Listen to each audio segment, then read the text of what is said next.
আলাইকুম teaching with Fahmida চ্যানেলে আপনাদের সবাইকে স্বাগতম। আপনারা তো জানেন পরিচ্ছেদ 1 এবং পরিচ্ছেদ 2 আমাদের চ্যানেলে পড়ানো হয়ে গেছে। এখন আমরা নিয়ে এসেছি এসএসসি 2027 সালের জন্য সবচেয়ে মোস্ট ইম্পর্টেন্ট এমসিকিউ। এগুলার ছোটোখাটো একটা পরীক্ষা হয়ে যাক এবং নিজেকে যাচাই করার সুযোগ হয়ে যাক। বিশেষ করে এসএসসি 2027 সালে যারা আছেন তারা কিন্তু একবারের জন্য ভিডিওটা স্কিপ করবেন না, পুরো ভিডিওটাই সম্পূর্ণ দেখবেন।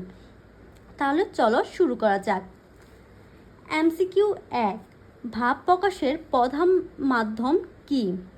ইশারা, ভাষা, ছবি, চিহ্ন। ভিডিওটা পজ করে সঠিক উত্তরটা দিয়ে দাও। এখানে আনসারটা হবে বি। 2 নাম্বার এমসিকিউ, ভাষা কি? শব্দের সমষ্টি, মনের প্রকাশের মাধ্যম, বাক্যের সমষ্টি, ধ্বনির সমষ্টি। এখানে আনসার হবে মনের প্রকাশের মাধ্যম। তোমরা ভিডিওটা পজ করে উত্তরটা দাও এবং যাচাই করো কার কয়টা হচ্ছে, কমেন্ট বক্সে জানাও। এমসিকিউ 3, ভাষার মৌলিক উপাদান কি? শব্দ, বাক্য, ধ্বনি, বর্ণ। আনসারটা হবে ধ্বনি। এমসিকিউ 4, মাতৃভাষা বলতে বোঝায় বিদ্যালয়ের ভাষা, রাষ্ট্রভাষা, মায়ের কাছ থেকে শেখা ভাষা, বিদেশি ভাষা। কি হবে তাড়াতাড়ি বলো। এখানে আনসারটা হবে সি, মায়ের কাছ থেকে শেখা ভাষা। এমসিকিউ 5, বাংলা ভাষা কোন ভাষা পরিবারের সদস্য? এটা কিন্তু আমি ওয়ান শট ভিডিওয়ে বারবার পড়িয়েছি। দ্রাবিড়, চীনা তিব্বতীয়, ইন্ডো ইউরোপীয়, সেমিটিক। ভিডিওটা পজ করে তাড়াতাড়ি উত্তরটা বলো। এখানে আনসার হবে ইন্ডো ইউরোপীয়। আশা করি তোমরা বুঝতে পারছ। এমসিকিউ 6, বাংলা ভাষা কোন শাখার অন্তর্ভুক্ত? জার্মানিক, ইন্ডো ইরানি, রোমান্স এবং স্ল্যাভিক। বলে দাও তাড়াতাড়ি। এখানে আনসারটা হবে ইন্ডো ইরানি। এমসিকিউ নাম্বার 7, বাংলা ভাষার উৎপত্তি কোন ভাষা থেকে? পালি, সংস্কৃত, প্রাকৃত, পার্সি। এখানে আনসারটা হবে প্রাকৃত। এগুলো আমি ওয়ান শট ভিডিও অনেকবার পড়েছি। তোমরা যদি না জেনে থাকো তাহলে আমার ওয়ান শট ভিডিওটা দেখতে পারো পরিচ্ছেদ 1-এর। তারপর হচ্ছে এমসিকিউ 8, বাংলা ভাষার প্রাচীন নিদর্শন কোনটি? গীতাঞ্জলি, শ্রীকৃষ্ণ কীর্তন, চর্যাপদ, মঙ্গল কাব্য। আনসারটা তাড়াতাড়ি বলো।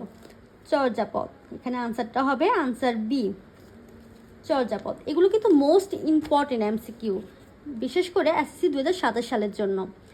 বাংলা ভাষার বয়স কত বছর? তাড়াতাড়ি বলো। এখানে আনসার হবে 1000। এমসিকিউ 10, চর্যাপদ আবিষ্কার করেন কে? রবীন্দ্রনাথ ঠাকুর, ঈশ্বরচন্দ্র বিদ্যাসাগর, হরপ্রসাদ শাস্ত্রী, মাইকেল মধুসূদন দত্ত। আনসারটা হবে হরপ্রসাদ শাস্ত্রী। এমসিকিউ নাম্বার 11, বাংলা ভাষার প্রধান উপভাষা কয়টি? ভিডিওটা পজ করে তাড়াতাড়ি উত্তরটা বলো, দেখি কয়জনের হয়। বাংলা ভাষার প্রধান উপভাষা কয়টি? তাহলে বলো তো, 3টি, 5টি, 6টি নাকি 4টি? আনসারটা হবে 4টি। তারপর আসা যাক নেক্সটে কি আছে দেখো। এমসিকিউ নাম্বার 12, বাংলা ভাষার উপভাষা নয় কোনটি? রাঠি, বরেন্দ্রী, কামরূপী, মারাঠি। এখানে আনসার হবে number D, Marathi. MCQ number 13, Bangla ভাষার চলিত রূপ কি? সাহিত্যিক ভাষা, সাধু ভাষা, কথ্য ভাষা, প্রাচীন ভাষা। আনসার হবে বি, কথ্য ভাষা। এমসিকিউ নাম্বার 14, বাংলা ভাষার সাধুরীতি ব্যবহৃত হয় গল্পে, প্রবন্ধে, উপন্যাসে, কথোপকথনে। বাংলা ভাষার যে সাধুরীতি আছে তা কিন্তু উপন্যাসে ব্যবহৃত হয়। আনসার হবে বি। নেক্সটে আরেকটা এমসিকিউ আছে, বাংলা ভাষায় কোন দেশের রাষ্ট্রভাষা? ভারত, নেপাল, বাংলাদেশ নাকি ভুটান?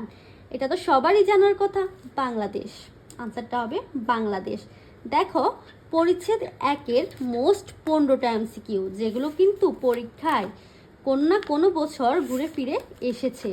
যারা এসএসসি 2027 সালের আছেন তাদের জন্য কিন্তু মাস্ট ইম্পর্টেন্ট এই এমসিকিউগুলো। আমাকে কিন্তু কমেন্ট বক্সে অবশ্যই জানাবে যে এই 15টা এমসিকিউর মধ্যে কার কয়টা হয়েছে, কার সবচেয়ে বেশি হয়েছে দেখা যাবে। তোমরা যদি এরকম আরও অনেক ভিডিও পেতে চাও, বিশেষ করে এসএসসি 2027 সালরা, তাহলে কিন্তু আমার ভিডিওটা অবশ্যই সাবস্ক্রাইব করে রাখবে। আজকের জন্য এখানেই শেষ করলাম।